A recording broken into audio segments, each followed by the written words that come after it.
Assalamualaikum warahmatullahi wabarakatuh. Salam sejahtera buat kita semua. Shalom, Om Swastiastu, Nama Budaya, Salam Kebajikan. Perkenalkan, nama saya Ahmad Ade Irwanda STMM, NIDN 1022109103, dosen tetap program studi Bisnis Digital Fakultas Ilmu Komputer Universitas Lancang Kuning. Saat ini saya sedang melakukan proses sertifikasi dosen gelombang 1 tahun 2025 yang diselenggarakan oleh Kemendikti Saintek. Video ini saya buat sebagai pernyataan diri dosen dalam unjuk kerja Tridharma Perguruan Tinggi atau yang disebut dengan PDD. Pada kesempatan ini saya akan menjelaskan mata kuliah yang saya ampu, yaitu Periklanan dan Promosi Digital yang sesuai dengan bidang keahlian saya. Mata kuliah ini ditujukan bagi mahasiswa program studi bisnis digital dengan kode BD 303 dan bobot 3 SKS. Perkuliahan ini dilaksanakan dalam 16 kali pertemuan tatap muka yang terdiri dari 14 sesi penyampaian materi dan 2 sesi ujian, masing-masing untuk ujian tengah semester dan ujian akhir semester. Adapun CPL Prodi yang dibebankan pada mata kuliah ini ada 4, yaitu P14 mampu memahami periklanan, P15 mampu menjelaskan peran periklanan dalam dunia ekonomi, P16 mampu menjelaskan macam-macam bentuk iklan, K21 mampu mengkaji peran periklanan dalam dunia ekonomi. Capaian pembelajaran mata kuliah atau CPMK ada 5. Yang pertama, CPMK 1, mahasiswa dapat menjelaskan konsep dasar periklanan digital termasuk peran penting dalam periklanan digital dalam dunia bisnis dan pemasaran. CPMK 2, mahasiswa dapat menganalisis dan mengidentifikasi target audiens yang tepat untuk sebuah kampanye periklanan digital. CPMK 3, mahasiswa dapat merancang strategi konten digital yang efektif, termasuk pemilihan jenis konten yang sesuai dengan target audiens dan tujuan kampanye. Selanjutnya, CPMK 4, mahasiswa dapat merancang dan melaksanakan kampanye periklanan digital di media sosial. Untuk CPMK 5, mahasiswa dapat menggunakan Key Performance Indicator atau KPI untuk mengukur kinerja kampanye periklanan digital. Mata kuliah ini dirancang untuk memberikan pemahaman mendalam tentang konsep, teknik, dan alat yang digunakan dalam periklanan digital. Adapun bahan kajian atau materi pembelajaran meliputi 1. Pengenalan periklanan digital, 2. Pemahaman target audiens, 3. Strategi konten digital, 4. Media sosial dalam periklanan, 5. Periklanan berbayar, 6. Periklanan di media sosial, 7. Analisis pengukuran kampanye, dan 8. Customer Relationship Management atau CRM. Proses pembelajaran dalam mata kuliah ini didasarkan pada 3 komponen utama, yaitu delivery, interaction, dan assessment. Materi serta rencana pembelajaran semester atau RPS tersedia dan dapat diakses oleh mahasiswa melalui sistem e-learning Unilag. Selain itu, materi disampaikan secara langsung melalui presentasi interaktif dalam pertemuan tatap muka guna memperdalam pemahaman mahasiswa. Penggunaan media pembelajaran juga menjadi bagian integral dalam penyampaian materi, mencakup video pembelajaran, kuis interaktif, dokumen materi, serta media kreatif seperti Canva. Aspek interaksi antara dosen dan mahasiswa dikembangkan melalui diskusi, sesi tanya jawab, kolaborasi kelompok, serta refleksi yang bersifat partisipatif. Model pembelajaran yang diterapkan mencakup experimental learning dan project based learning dengan metode yang bervariasi seperti presentasi interaktif, demonstrasi, praktek langsung, kerja kelompok kolaboratif, dan penyusunan responsif kreatif. Referensi yang digunakan berasal dari karya akademik saya sendiri seperti buku dan artikel ilmiah, serta literatur yang relevan sehingga mampu mendorong mahasiswa terus mengikuti perkembangan ilmu dan teknologi terkini. Dalam hal asesmen, penilaian dilakukan secara formatif dan sumatif. Penilaian formatif mencakup kuis, tugas individu maupun kelompok, serta penilaian sikap dan keterampilan yang disesuaikan dengan RPS. Sementara itu, penilaian sumatif dirancang dalam bentuk proyek akhir yang aplikatif, di mana mahasiswa secara berkelompok diminta untuk membantu pelaku usaha mikro kecil dan menengah atau UMKM untuk menyusun dan mengimplementasikan strategi promosi digital yang bertujuan meningkatkan kinerja usaha mereka. Proyek ini kemudian disusun dalam bentuk laporan tertulis dan dipresentasikan sebagai bahan dari evaluasi akhir mata kuliah.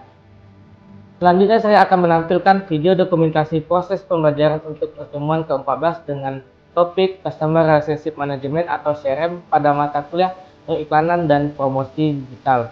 Mari kita simak bersama. Oke, baik, kita mulai ya perkuliahan kita hari ini. Assalamualaikum warahmatullahi wabarakatuh.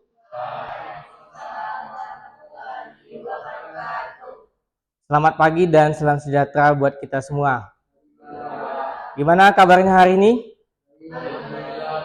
Oke. Baik, untuk hari ini yang tidak masuk siapa, Hamzah?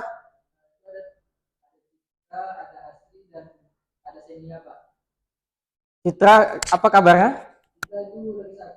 Sakit. Luar kota. Apa urusan keluarga? Gak ada kabar. Oke.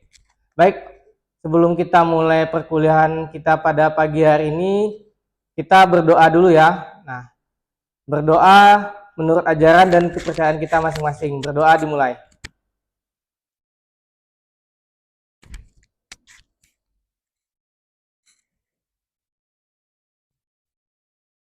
Baik, sebelum masuk kepada materi pada pertemuan ke-14 ini, Bapak sedikit akan mengulas pada pertemuan ke-13 kemarin, minggu lalu. Nah, apa ada yang masih ingat KPI dan apa? Analisis web, Pak. Oke, KPI dan analisis web. Nah, pada analisis web itu kita menggunakan alat apa? Contohnya, Mufti? Google Analytics, Pak. Google Analytics. Nah, apa lagi contohnya? Habib, gimana Habib? Apa contohnya? Hotjar, Pak.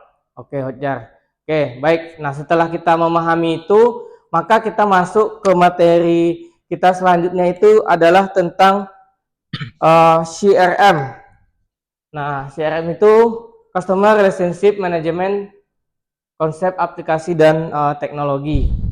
Pada materi hari ini, tujuan pembelajaran kita adalah bagaimana Anda itu mampu menjelaskan konsep dasar CRM dan perannya mempertahankan pelanggan digital. Yang selanjutnya itu adalah mahasiswa mampu menghubungkan hasil kampanye digital dan strategi CRM untuk meningkatkan loyalitas pelanggan. Di sini pernah ada yang mengalami muncul notifikasi di handphonenya seperti ini. Ini dari Tokopedia nih, diskon back to school buat sekolah atau kampus. Pernah ya? Pernah, Pak. Nah, ini kalau di SMS dapat notifikasi promo gitu. Di email ada contohnya Gojek.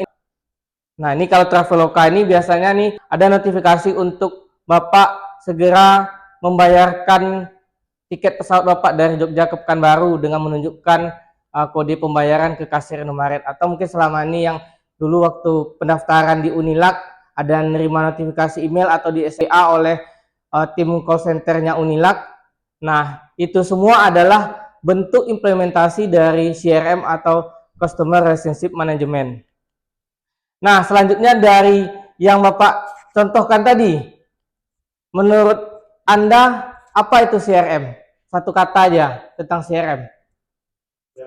Oke, silakan Habib. Hubungan pelanggan. Hubungan pelanggan. Nah, hubungan pelanggan.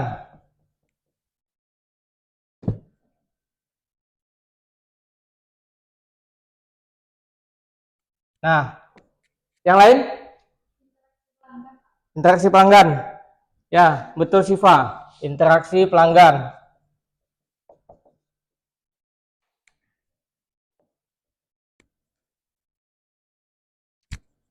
Nah, yang lain?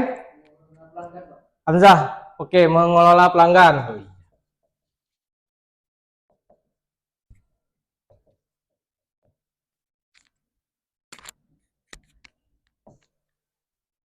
Oke, Pak. Mufti ya, apa Mufti?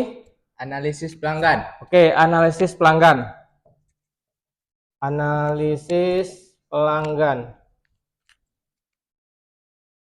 Nah, semuanya terhubung di satu titik, yaitu adalah pelanggan gitu. Nah, jadi secara strategi bisnis, nah CRM ini adalah pendekatan holistik atau secara menyeluruh untuk membangun hubungan pelanggan yang saling menguntungkan gitu. Nah, dari proses itu adalah serangkaian aktivitas untuk mengelola interaksi dengan pelanggan kita. Bagaimana kita menghubungi pelanggan sampai pelanggan itu melakukan pembelian.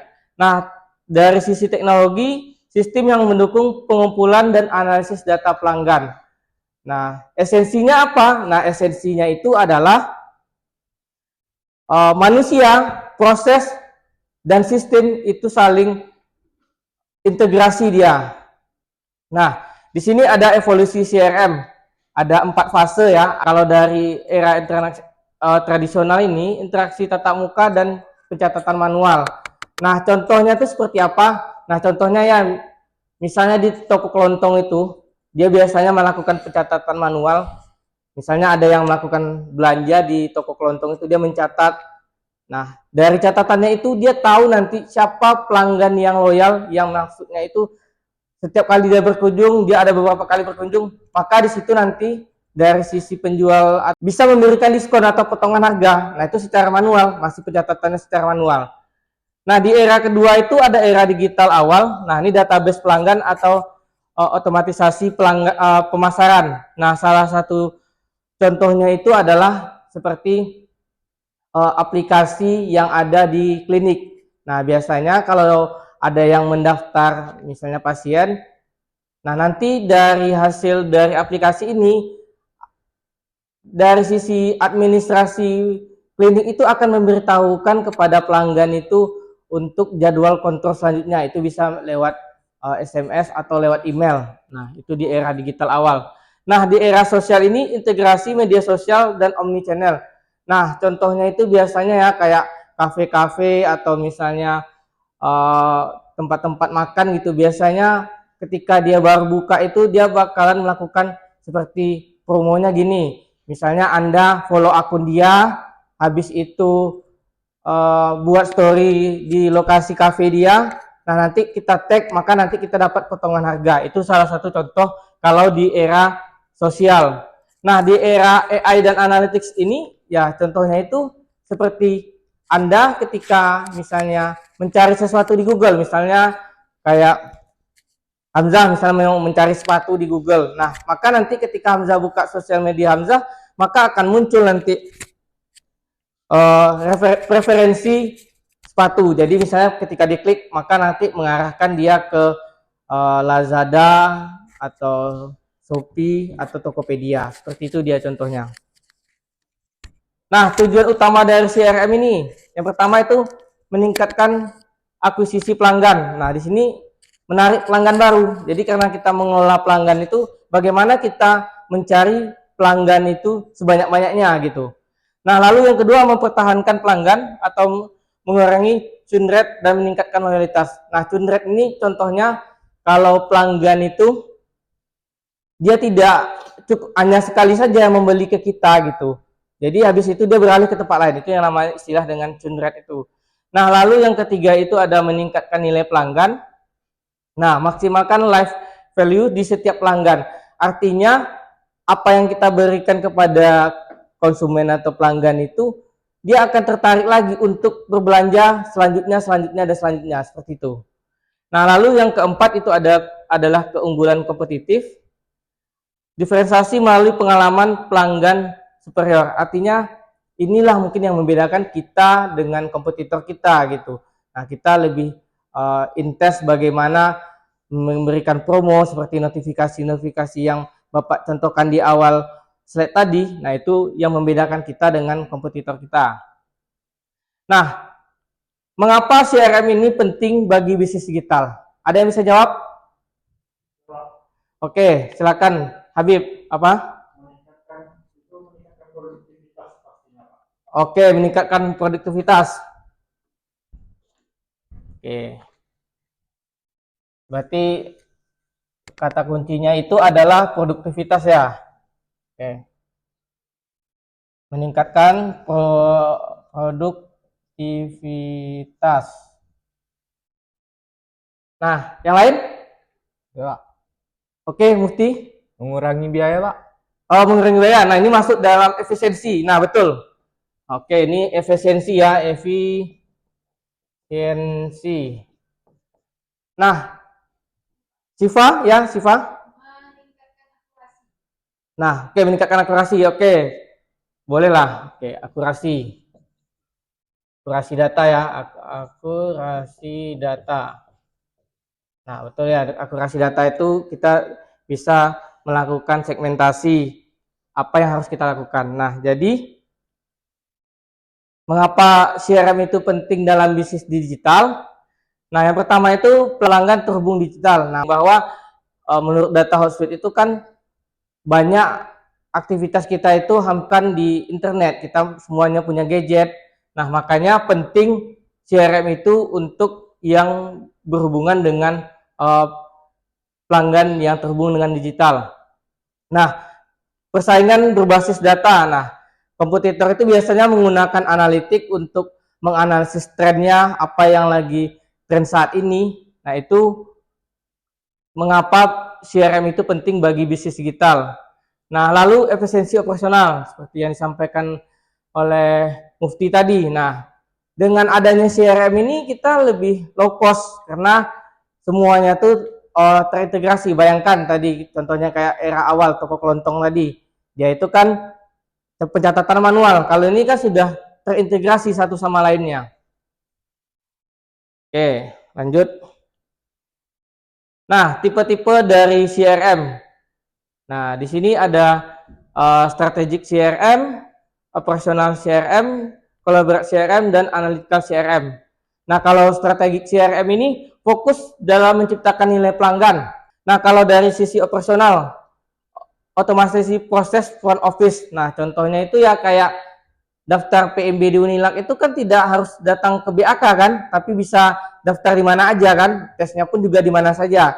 Nah, jadi tidak perlu datang ke loket BAK, tapi kita di sini bisa langsung daftar melalui website PMB. Nah, itu salah satu contoh operasional CRM.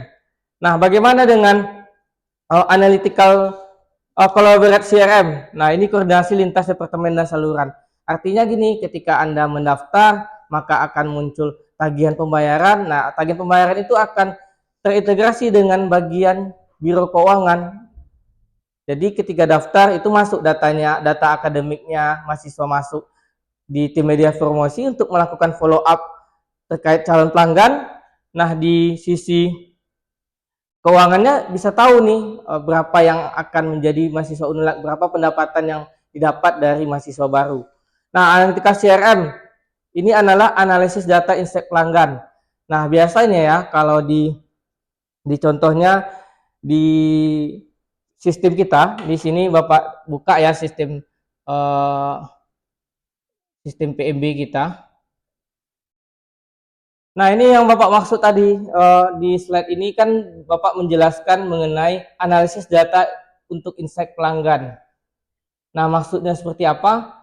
Nah, kalau kita lihat di sini pada tahun misalnya penerimaan mahasiswa baru tahun 2023, nah itu jumlah peminatnya itu 5.000. Nah, di sini kita bisa lihat berdasarkan infografisnya pendaftaran itu seperti apa, berapa jumlah funnel pendaftaran, funnel bulanannya.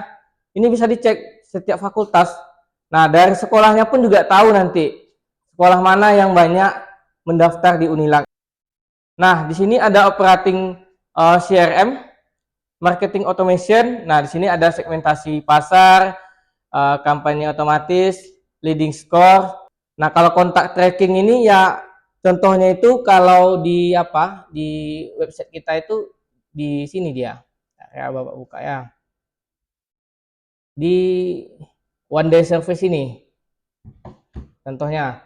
Nah, di sini kita bisa tracking nih, posisi peminat, pendaftar, peserta seleksi dan daftar ulangnya ada berapa. Nah, ini bisa dihubungi nih dari tim call centernya, prospeknya seperti apa. Nah, di sini ada yang namanya customer acquisition management. Nah, di sini ada tahapan yang namanya awareness, interest, and consideration dan conversion. Nah, secara analogi sederhananya itu ya, misalnya Anda nih mau PDKT nih di kelas ini gitu. Nah, dari target market nih, contohnya kayak apa? Mungkin Mufti ini kira-kira dilihatnya di kawan di kelasnya ini, oh ini yang rajin apa nih, yang rajin baca buku, rajin ke perpustakaan.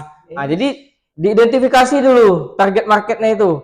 Ah, jadi ya rajin sholatnya, rajin menabung, nah, kayak gitu kan. Betul tuh, Pak.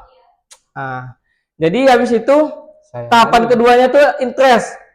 Nah, jadi gimana kita cara strategi kita apa menarik perhatian dia gitu. Nah, jadi tahapan ketiganya itu adalah pembinaan prospek hingga siap beli. Nah, ini contohnya kalau udah mulai cari perhatian tuh kan mulai menghubungi lah, menghubungi gimana kabarnya, udah makan atau belum. Nah, setelah misalnya udah chattingan, habis itu kan ngajak jalan gitu. Nah, akhirnya di situ terjadinya conversion. Nah, conversion itu ya contohnya ya mungkin mengatakan cinta gitu. Nah, akhirnya berpacaran. Nah, seperti itulah analogi sederhananya dari customer acquisition management ini tadi. Nah, kalau CRM Big Data, nah di sini ada volume data, ini mengelola miliaran data, titik data pelanggan. Nah, yang kedua ini velocity. Nah, velocity itu yang bukan yang gini-gini tuh ya. Nah, maksud apa ya? Nah, velocity ini dalam bahasa Inggris. Nah, itu Irfan ya, velocity itu percepatan gitu, kecepatan. Nah, jadi CRM itu harus punya sifat velocity, analisis real time dari interaksinya. Nah, variety, nah integrasi data yang terukur dan tidak terstruktur. Nah, ini pengelompokan.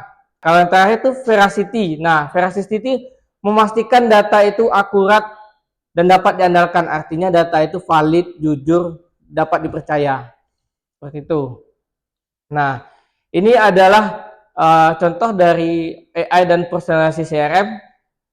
Seperti yang Bapak contohkan tadi ya, bagaimana kita mengakses sesuatu di Google, maka nanti muncullah nanti ketika mencari sepatu atau mencari jaket gitu atau tas gitu, maka ketika buka Facebook atau sosial media kita muncullah rekomendasi produk itu bentuk dari AI dan personalisasi CRM.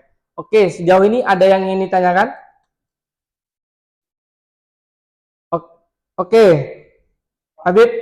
Selama ini kan kita gunakan ChatGPT itu untuk apa? Untuk menjadi tugas-tugas. Ya. Nah, kira-kira ya Pak, bisa nggak ya AI itu digunakan dalam pelanggan CRM ini? Jadi misalnya kalau kita ada customer membalaskan itu, kita nggak perlu balas lagi nih Pak. Maksudnya yang otomatisnya itu bukan sekedar otomatis ya ada yang apa yang jadi batu, jadi dia memang langsung AI itu memeriksa stok dari kita. Oke, bagus. Menarik nih pertanyaannya. Nah, bagaimana nih contohnya kalau dalam aplikasi CRM? Nah, ini Bapak lihatkan ya contohnya di apa di YouTube ya. Nah, ini ya contohnya ya. Halo teman-teman, selamat datang kembali di channel ini. Di video kali ini, saya akan menunjukkan bagaimana saya membuat AI integrasi untuk toko komputer dengan N8N, Watch. Nah, di sini ya ada yang namanya aplikasi N8N. Jadi AI itu bisa kita manfaatkan jadi kayak AI agent kita. Jadi misalnya kalau kita lagi sibuk atau di luar jam kerja operasional, nah di situ nanti kita setting di sini ada ini OpenAI ini ChatGPT. Nah, pertanyaan yang sering ditanyakan oleh konsumen, misalnya misalnya apakah barangnya ada atau tidak, ready stock atau enggak. Nah, di sini kita bisa isi di Google Sheet ini. Nah, jadi sebenarnya Habib, AI itu tidak hanya digunakan untuk tugas saja. Nah, ini adalah salah satu contoh perkembangan dari AI itu tadi. AI dijadikan agent untuk menjawab pertanyaan permintaan dari konsumen. Oke. Yang lain ada yang ingin tanyakan? Oke, Siva, apa? Berdasarkan pengalaman Bapak nih, gimana sih caranya, cara langkah-langkah yang bisa dilakukan oleh startup digital agar CRM ini benar-benar bisa menghasilkan dampak yang nyata oleh Oke, ada yang bisa jawab? Saya, Pak. Oke, silakan Habib. Jadi kalau saya apa aja sih perkembangan teknologi CRM ini dalam startup? Menurut saya itu perkembangannya itu cukup efisien, Pak, karena itu membantu banget. Apalagi itu lebih memahami pelanggannya, kemauan pelanggannya seperti apa. Lalu dia lebih siap bersaing dengan kompetitor lain. Ya. Lalu selanjutnya itu dengan adanya CRM ini dia lebih dan apa ya, preferensi pelanggan itu lebih tahu kita, jadi lebih ke efisien dan cepat kita berkembang. Oke, bagus nih jawaban dari Habib. Nah itu tadi betul ya. Jadi bagaimana startup tadi untuk memanfaatkan CRM tadi. Nah CRM itu kan seperti awal tadi, bagaimana apa yang menjadi kebutuhan pelanggan. Artinya kita analisis dulu apa yang menjadi kebutuhan pelanggan. Artinya jangan langsung buat produk aja, tapi riset dulu di lapangan itu kebutuhannya seperti apa. Nah, jadi kesimpulannya itu ya, powerful customer relationship. Nah, hubungan pelanggan adalah aset strategis untuk keberlangsungan suatu perusahaan. Nah, evolusi berkelanjutan. Nah, CRM ini terus berkembang dengan teknologi. Nah, keseimbangan nilai, nah nilai pelanggan dan nilai organisasi. Nah, terakhir itu ada competitive advantage. Nah, diferensiasi melalui pengalaman pelanggan yang superior. Nah, artinya pelanggan itu berkesan, maka dia akan kembali mengunjungi kita untuk melakukan pembelian. Baik, pada sesi terakhir ini, Bapak akan memberikan tugas berupa kuis 10 pertanyaan dalam bentuk objektif. Bapak mau menilai bagaimana kemampuan Anda memahami materi pada hari ini. Oke, silakan dibuka ya di apanya, di handphonenya juga boleh ya. Nah, oke, Bapak share ya di grup kelas kita ya. Nah, oke, di sini Bapak lihat ya nilainya bagus semua ya, tinggi-tinggi semua ya. Nah, jadi Bapak rasa dengan materi hari ini Anda paham dan Anda bisa menjawab soal yang Bapak berikan itu dengan cukup baik.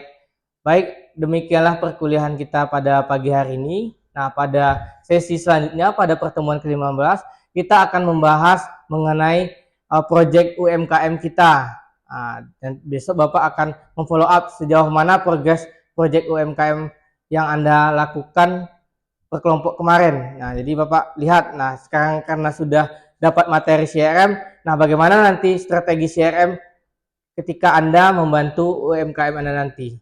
Nah, kemarin kan udah buat tuh iklannya untuk UMKM-nya di Facebook, di Instagram, dan di TikTok. Nah, dari materi hari ini, nah Anda akan bisa lebih kembangkan lagi bagaimana terkait konten yang akan kita berikan dan iklan yang seperti apa agar menarik pelanggan itu segera melakukan konversi. Lebih dan kurang Bapak mohon maaf, Bapak sudahi dengan Assalamualaikum warahmatullahi wabarakatuh. Selamat pagi.